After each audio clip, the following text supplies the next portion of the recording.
Police officer గా 35 ఏళ్ల పాటు ప్రజలకు సేవ చేసిన తాను సంతృప్తిగా సర్వీసును ముగిస్తున్నందుకు సంతోషంగా ఉందని డీజీపీ ద్వారకా తిరుమలరావు తెలిపారు. రాష్ట్రంలో సైబర్ క్రైమ్ మినహా అన్ని రకాల నేరాలు నియంత్రణలోనే ఉన్నట్లుగా వెల్లడించారు.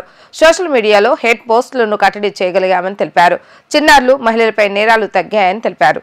ప్రజల్లో పోలీసుల పట్ల మంచి అభిప్రాయం ఏర్పడిందని అన్నారు. మంగళగిరిలోని డీజీపీ కార్యాలయంలో ఏర్పాటు చేసిన విలేకరుల సమావేశంలో డీజీపీ ద్వారకా తిరుమలరావు మాట్లాడుతూ రోడ్డు ప్రమాదాలు తగ్గించగలిగామని తెలిపారు. ఏడాది మార్చి నాటికి 1,00,000 సీసీ కెమెరాలు ఏర్పాటు చేయాలన్నదే తమ లక్ష్యమని అన్నారు. ఇప్పటి వరకు ప్రజల భాగస్వామ్యంతో 28,500 సీసీ కెమెరాలను ఏర్పాటు చేశామన్నారు.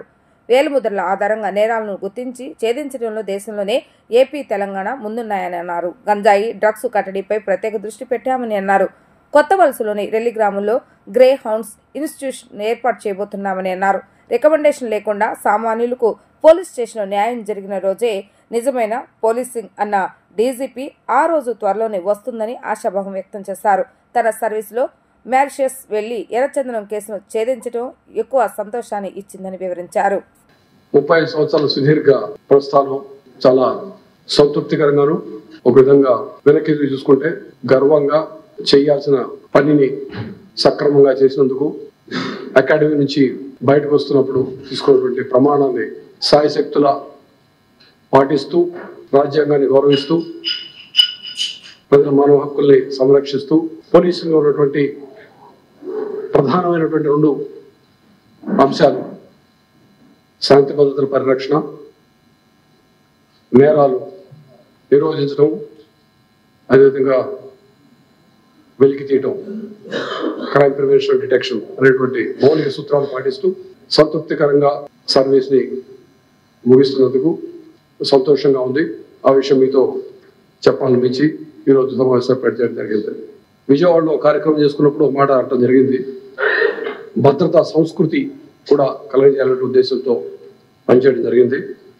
ఒక్క సైబర్ క్రైమ్ తప్పించి అన్ని క్రైమ్ హెడ్స్ లో కూడా క్రైమ్ రిడక్షన్ జరిగింది. సైబర్ క్రైమ్ అనేది దేశవ్యాప్తంగా జరుగుతున్నటువంటి విషయం. ముఖ్యంగా ఈ మధ్య జరుగుతున్న డిజిటల్ అరెస్ట్ అయితేనేమి, లేకపోతే పార్సల్స్ స్టక్ అయినాయని ఫాల్స్ మెసేజ్ ఇచ్చి చేయటం అయితేనేమి, అదేవిధంగా హనీ ట్రాప్స్, సెక్స్టార్షన్ విషయం అయితే జరిగిన అవి పెరిగినాయి. కాబట్టి డిజిటల్ ట్రాన్సాక్షన్స్ పెరుగుతున్నాయి. కాబట్టి జరుగుతున్నటువంటి సహజంగా జరుగుతున్నటువంటి పరిణామం అది. అది తప్పించి మిగతా అంతా చాలా కంట్రోల్ ఉందని చెప్పచ్చు. ఏఐ డ్రివెన్ పోలీసింగ్ ఇనిషియేటివ్స్ ద్వారా రోడ్ సేఫ్టీని ఎన్హాన్స్ చేయాలని చెప్పి అనుకుంటున్నాము.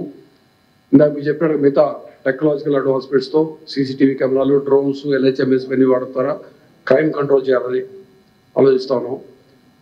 ఏ విధంగా అయితే ప్రస్తుతం పోలీసులో ఉన్నటువంటి వేకెన్సీస్ అవన్నీ కూడా ఫిల్ చేయడానికి ఆల్రెడీ రిక్రూట్మెంట్ డ్రైవ్ నడుస్తూ ఉంది. ఇంకా ఉన్నటువంటి వేకెన్సీ కూడా త్వరలో ఫిల్ చేసుకొని పూర్తిగా నంబర్స్ అచీవ్ చేయాలని ఆలోచిస్తున్నాం. So these are some of the projects in pipeline now.